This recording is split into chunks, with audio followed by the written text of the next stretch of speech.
was a bright, sunny day when everything that mattered to James disappeared, or at least that's how he remembers it.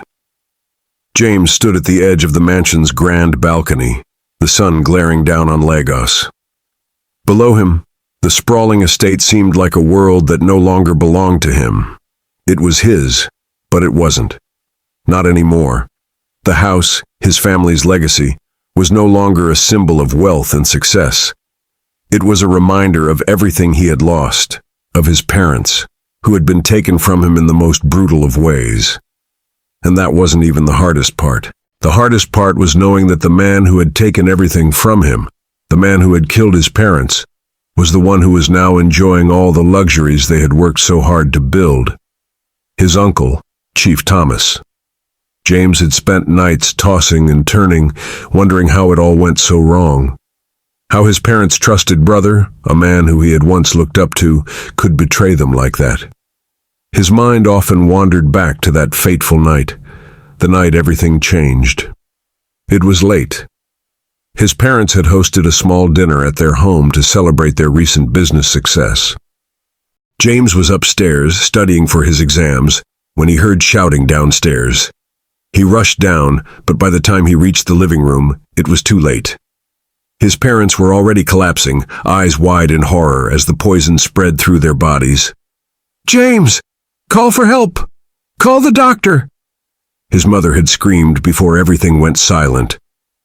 The last thing James remembered before the darkness overtook him was his uncle's voice.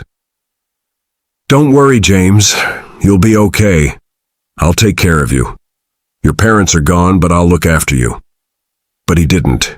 Chief Thomas had made sure James was kept in the dark, made sure he inherited all of his parents' wealth. James never even saw the will, never got a cent from the family's fortune. He was left with nothing but his grief and his uncle's empty promises. And as time went by, he learned that those promises meant nothing. Now, here he stood, the once proud heir to a fortune that had slipped through his fingers like sand. The house felt cold, empty, even though it was filled with his memories. James knew he had to leave.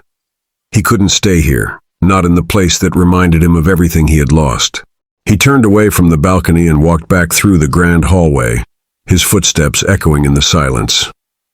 As he walked through the house, memories of his parents flooded back. The smell of his mother's cooking in the kitchen, the sound of his father's deep voice echoing through the house as he told one of his old stories, the warm embrace of both of them after a long day. But none of it mattered now. James had been an orphan for 3 years now.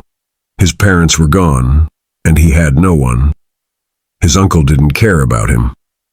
He was just a pawn to Chief Thomas, who took everything from him, just like he had taken his parents' lives.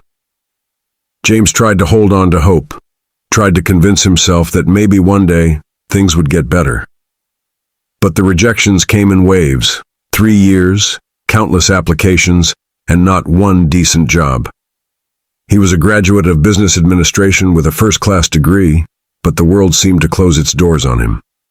At first, his friends told him to keep trying, that things would get better. But after a while, their encouragement started to feel hollow. They had jobs, they had lives, and he had nothing. "James, how's the job hunt going?" his friend Aide would ask, his voice full of sympathy. "Great," James would reply, forcing a smile, knowing full well that he hadn't heard back from a single interview in months. But there was nothing he could do. He had to keep trying, right? James couldn't remember the last time he had smiled for real. The kind of smile that came from the heart, the one that spread warmth across your face like sunlight after a long, cold night. No, all James had now were forced smiles, ones that people didn't notice because they were too busy focusing on the bright suits or the fancy watches they wore. His life had become a series of dead-end jobs, rejection letters, and endless hours of staring at his phone, hoping for a call back. He was a graduate, for crying out loud. A first-class business administration graduate, no less. But here he was, stuck in a cycle of uncertainty. He woke up early every morning, donned his neat suit, and went out to the city in search of work. Lagos was a bustling metropolis full of opportunities. At least that's what they told him. It was the city of dreams, the city that promised success to anyone with grit, hard work, and a little luck. But for James, it felt like a city that had locked its gates behind him. He couldn't even remember how many interviews he had gone for. Maybe 20, 30. He had lost count. "Oh, you have the qualifications, but we're looking for someone with more experience." Or, "Your skills are impressive, but we decided to go with another candidate." The rejections had become so familiar. They started to feel like old friends. They didn't even sting anymore. James had learned to wear the rejection like a badge, though it wasn't a badge he was proud of. The worst part? Watching his friends, his old university buddies, get jobs one after another. Aid was working at a bank. Yemi had a solid gig at a tech company, and Fola had just signed on as a marketing associate at an advertising agency. They were all living their lives, making money. And here was James, still stuck. The loneliness hit hardest in the evenings. The sun would dip below the skyline, painting Lagos in warm shades of orange and pink, and James would sit by the window of his tiny apartment, looking out at the city lights that twinkled like stars. He had nothing to show for his hard work. No job, no friends around to hang out with, no one to share a laugh with, just him and his thoughts. One particular evening, as James sat on the worn-out couch scrolling through job listings again, his phone buzzed. "You're looking good today, Jay. Make sure you show up early tomorrow. Your interview is at 9 a.m. sharp." It was a text from Fola, his old classmate. Fola, who had just secured a management position at one of the biggest agencies in Lagos. Fola, who never missed a chance to show off his success. James stared at the text. Fola had been kind about it, but it stung. "I know you've got this, man. They'd be crazy not to hire you." James sighed, tossing his phone on the coffee table and running a hand through his hair. The words on the screen lingered, mocking him in their sincerity. He hadn't slept well the night before, which only added to the frustration. He got up, threw on his jacket, and decided to take a walk to clear his head. The streets of Lagos were busy as always. People hustling, talking loudly, laughing, and going about their business. It was strange how the world moved so fast, while his own life felt like it was stuck in slow motion. As he walked, his stomach growled. He hadn't eaten anything since morning, and the sight of a small street food vendor selling suya, grilled meat skewers, and puff-puff, fried dough balls, caught his attention. His mouth watered. The smell was intoxicating, and without thinking twice, James walked up to the vendor. "Boss, how much for one of your suya wraps?" he asked, his stomach making its demands clear. The vendor, a big cheerful man with a bright smile, turned and handed him a fresh wrap. "For you, my friend, 500 naira only." James laughed, handing over the money. 500 naira, huh? That's more than I paid for a full meal at the university canteen back in the day. "Times change, my guy," the vendor replied with a wink. "But this suya, it'll change your life, trust me." James chuckled and took the first bite. It wasn't life-changing, but it was satisfying. For the first time in weeks, he felt a small sense of comfort. The suya was spicy, tender, and filling, just what he needed to lift his spirits. "You're right, my friend. This is life-changing," James said, giving the vendor a thumbs up. The vendor laughed heartily. "See? I told you. Suya with a good smile makes everything better." James took another bite, feeling a bit of humor spark inside him. For a moment, it felt like everything might be okay. He finished the suya, wiped his mouth, and made his way back to his apartment, the walk now feeling less like a burden. The next morning, James woke up early for the interview, feeling a strange sense of hope. He looked at himself in the mirror and adjusted his tie. It wasn't the best tie, but it would do. "You've got this, James. One last push," he whispered to himself. When he arrived at the office, he walked through the glass doors of the corporate building, his shoes clicking on the polished floor. As he checked in at the front desk, the receptionist smiled warmly. "Good morning. You must be Mr. James. Your interview is on the 12th floor." James nodded, trying to calm his nerves. The elevator ride felt like the longest 30 seconds of his life. When the doors opened, he was greeted by two people, both in sharp suits. They shook his hand, and the interview began. The questions were the usual ones. Tell us about yourself. Why should we hire you? Where do you see yourself in 5 years? But today something was different. Maybe it was the suya he'd had the night before, or maybe it was just his inner voice telling him to keep it cool. When it came time for his closing statement, James leaned forward and said with a smile, "Look, I might not have years of experience, but I've got one thing no one else has: pure determination. And I promise, you won't regret taking a chance on me."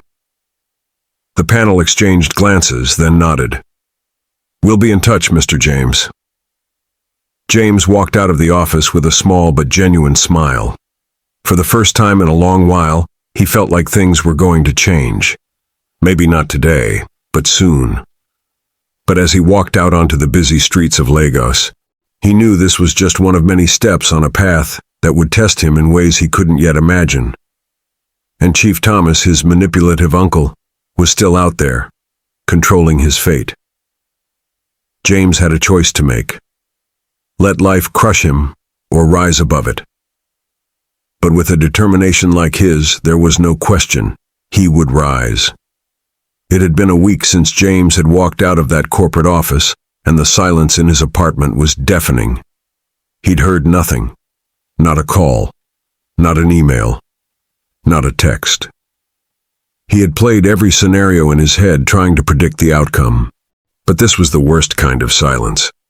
The kind that made you second-guess yourself, made you question everything. It had been 3 days since he last checked his phone. He tried to tell himself that he was being patient, that things took time. But deep down, he couldn't shake the feeling that something was off. He spent his mornings in the same routine. Get up early, take a quick shower, eat the last few slices of bread with butter, and sit by the window watching the chaotic beauty of Lagos unfold below him. He couldn't afford the luxury of wasting time. But what else was he supposed to do? Job hunting? Again? It felt like he was stuck on a carousel that kept spinning but never actually went anywhere. James's thoughts were interrupted by the sudden vibration of his phone. His heart skipped a beat. It was a number he didn't recognize. "Hello?" he answered, trying to sound casual, even though his mind was already racing. "Good afternoon. Is this Mr. James?" a voice on the other end asked. It was professional, but there was something vaguely familiar about it. "Yes, speaking." "This is Chief Thomas," the voice said, and James felt his heart drop into his stomach. He hadn't heard that voice in years. His uncle, the man who had inherited everything from his family, the man who had betrayed him in the most unforgivable way, the man who had poisoned his parents. For a moment, James didn't know what to say. He could feel the blood rushing to his head, the anger bubbling up, but he swallowed it down. "I didn't expect to hear from you." There was a long pause on the other end. "I know it's been a while. I've been thinking about you lately." James rolled his eyes. "Thinking about me, huh? How noble." But his words were out before he could stop them. He had no filter when it came to this man. "Listen, James," Chief Thomas continued. "I'm offering you a proposition." A proposition? James couldn't believe it. This man had taken everything from him. His parents' lives, their wealth, and now, after years of suffering, he was offering him a deal? "I'm listening," James said, trying to keep his voice steady, but there was a slight edge to it. "I've been watching you. I see what you're capable of," Chief Thomas said, his tone almost fatherly. "You're a smart young man, and I think you've been wasted all this time. So here's my offer. You'll come work for me for the next 7 years. You'll be part of my business, and at the end of those 7 years, I'll give you 30 million naira to start your own business." James stared blankly at the wall, the room suddenly feeling too small, the air too thick. His uncle, offering him money after all this time. Was it even worth it? Could he trust him? But then his mind flashed to the cold reality of his situation. What else did he have? He couldn't lie to himself. 30 million naira was more money than he had ever seen in his life. That could be the ticket to everything he had ever dreamed of. Success, independence, freedom. But trusting Chief Thomas? That was a different story. He'd spent so many years holding on to the hope of something better. Was this it? Was this his chance? There was another silence, this time on James's side, as he thought it over. Finally, he spoke. 7 years? Yes, James, Chief Thomas replied. Stay tuned for the part 2. Don't forget to give this video a like, share it with someone, comment and subscribe so that you won't miss the part 2. Stayed blessed. See you guys in the part 2.